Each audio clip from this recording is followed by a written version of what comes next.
For some time now, we have asked our legal department to look at the state statute that was passed concerning historical monuments. In that statute, it says that municipalities cannot remove those unless they get authority from some commission or board that was created.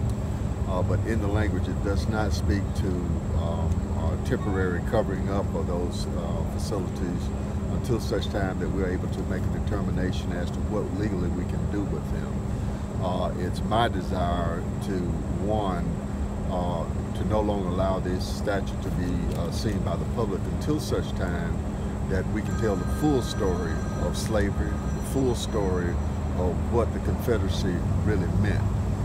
Also, Birmingham was a post-Civil War city. We were not a Civil War city.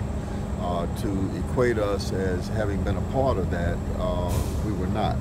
So we want to look at it from a historical standpoint and a practical standpoint as to what we can do with this abhorrent to our civil society at this particular point in time. So it will remain covered for the foreseeable future? For the foreseeable future, until we make a determination as to what we can do with it. And it's also my belief is that that monument was paid for by private dollars that sits on public property. I haven't found any records to show that we accepted that, and that may be some concern that we're protecting private property on public property, and we're going to explore what our legal options are there. Mayor Scott from CBS 42, talk a little bit about the message that this sends to the city, to the community. Talk a little bit about that. You know, Birmingham was the cradle of the human and civil rights movement. What the Confederacy represented was the maintaining of individuals as being less than human, promoting a supremacy doctrine that is no longer valid and wasn't valid then. So what we're doing is looking at how we can remove this divisive figure from a city that represents human rights, that all individuals are treated equally under God's eye and in the law's eye. Can you expect protests now? Why today, sir? Well, again, we've been exploring this for some time now, and we will continue to explore it. We just felt that with what had happened in Charlottesville over the weekend, that it was time to take some action. I've been in contact with a number of mayors across the country.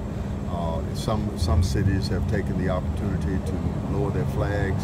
Other cities are looking at moving monuments.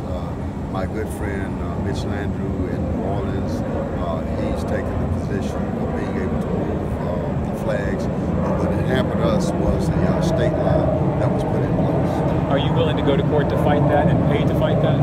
We're looking at what those options are now. Do you plan on having officers down here all the time, Mayor, just to kind of keep an eye on this? You see a lot of vandalism, a lot of stuff going on with these.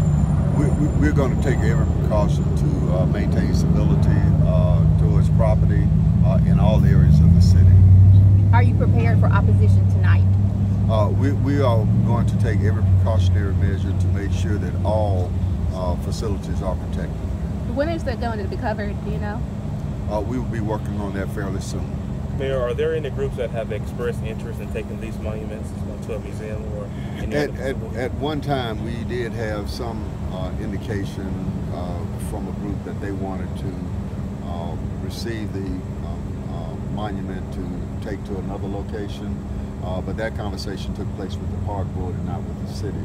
You have to remember that this is still a park board controlled facility, but we're taking the action now to remove it from the sight of the general public until we decide permanently what to do with it.